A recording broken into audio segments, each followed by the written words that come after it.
Hello everybody, video here for you today. There's a ranch in northern Utah that's considered to be the epicenter of the strangest and most disturbing phenomena on Earth.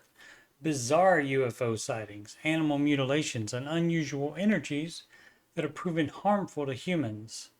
The federal government tried and failed for 20 years to find answers, but now a new team of experts has taken over, determined to reveal the secret of Skinwalker Ranch.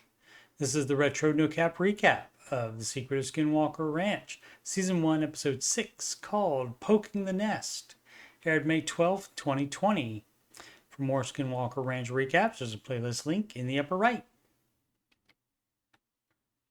The episode opens with a great shot from above the mesa showing it and the triangle down below to the right.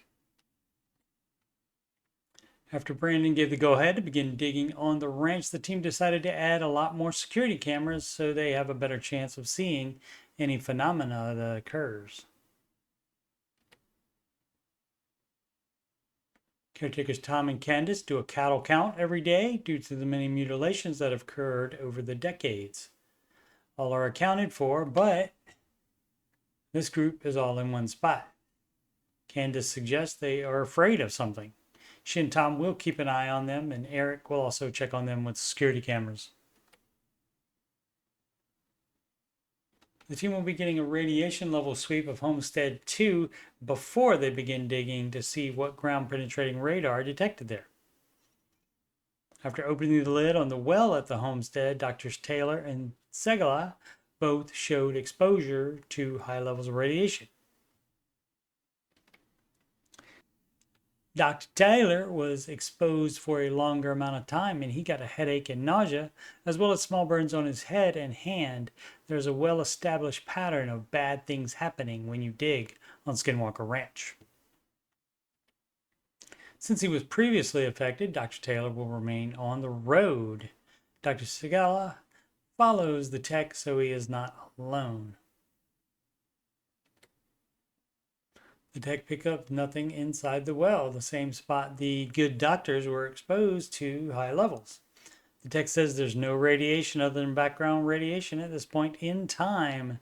That's a smart move by the tech to assume that the ranch will not be consistent. Dragon says he feels better about the plans to dig, knowing there is not a constant high level of radiation there. Alpacas are brought to the ranch to see how they react to the ranch and how the ranch reacts to them. They possess very good eyesight and hearing.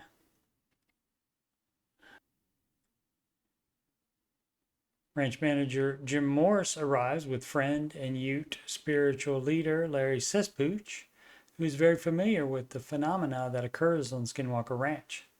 Dr. Taylor says later that even though he is a scientist, he does not automatically dismiss spiritual or mystical explanations. Members of the Ute tribe live on all sides of Skinwalker Ranch. Larry says that the Ute people have talked about things that have happened in this area for generations and have accepted it as part of this universe. Dr. Taylor asked him for a perspective on him feeling like he's in a big bowl when he stands in this field, and that it's like a collector. Larry says he thinks it's more like a funnel that comes to a point, and that some people have called it a portal. Personally, he has no doubt that the phenomena causation is not of this earth. When he was in high school, Larry says he helped move hay from one of the fields on the ranch and asked the owners why they had big dogs and so many deadbolts. They told him things come. Current ranch owner Brandon Fugel later explains that the history is a conflict between the Utes and the Navajo, with the latter putting a skinwalker curse on the land. A skinwalker is a witch that dresses in the skin of a giant wolf. Dr. Taylor asks for Larry's perspective on the planned digging.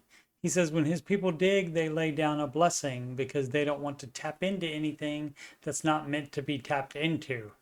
Dragon says that's what he has been all about this entire time. Larry says, let's go see it, and he sprinkles tobacco on the road, which is where the digging will be, and asks the Father, creator of all good things, to help these men who want to know what it is. After the blessing, Larry says if machinery malfunctions, to take it as a sign that it's not good. Thomas clears branches for the 12-foot tall drill rig. The drillers and their equipment arrive. The radiation tech is staying to take measurements every 2 feet. The starting location is the far end of the Homestead 2 and the far left side of the anomaly. Before they start drilling, Thomas leaves the area. He says later that his rational mind says there is no problem with drilling on the ranch. His experience, though, makes him superstitious. He dug on the ranch once and soon after developed a lump on the back of his head that made his scalp separate from his skull. Doctors had no explanation for it, including Dr. Segala, who was consulting on that case. He did eventually recover, but the condition would reappear in a non-digging related incident in a later season. Fortunately, it was not as severe and he recovered very quickly. Dr. Still had no explanation. The first 7 core samples contain no radiation as the current depth is 14 feet. The target depth is 15 to 20 feet. At 17 feet, the drill bit encounters something it can't drill through, which the drillers determine it as the sandstone bedrock. The team calls it and moves on to the next location, still on the road, but right in front of one of the buildings. Someone notices the power lines wiggling. And this one snapped.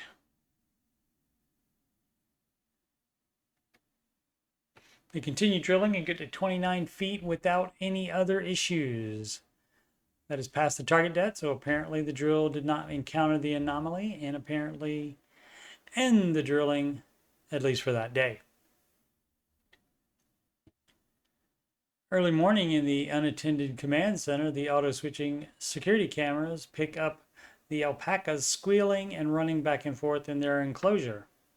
The caretakers heard it and saw a group of animals that looked like dogs chomping on one of the alpacas. As they approached the enclosure, all but one of the animals left, but one continued biting the alpaca until a stick was thrown at it. The vet arrives to see this. Instead of cauterizing the wound, the vet opts to use stitches instead. The vet has lived in the area for 40 years and is familiar with former owners, the Shermans, and mutilations on the ranch. Dr. Taylor said they thought the enclosure they were in would keep them safe, and that they were moved to a safer location. The camera with the best view of the enclosure went down before the attack in perfect Skinwalker Ranch fashion. From the camera on Dr. Taylor's camper, you can see something is in the enclosure chasing and attacking the alpacas, but unfortunately, no good views to tell exactly what it was.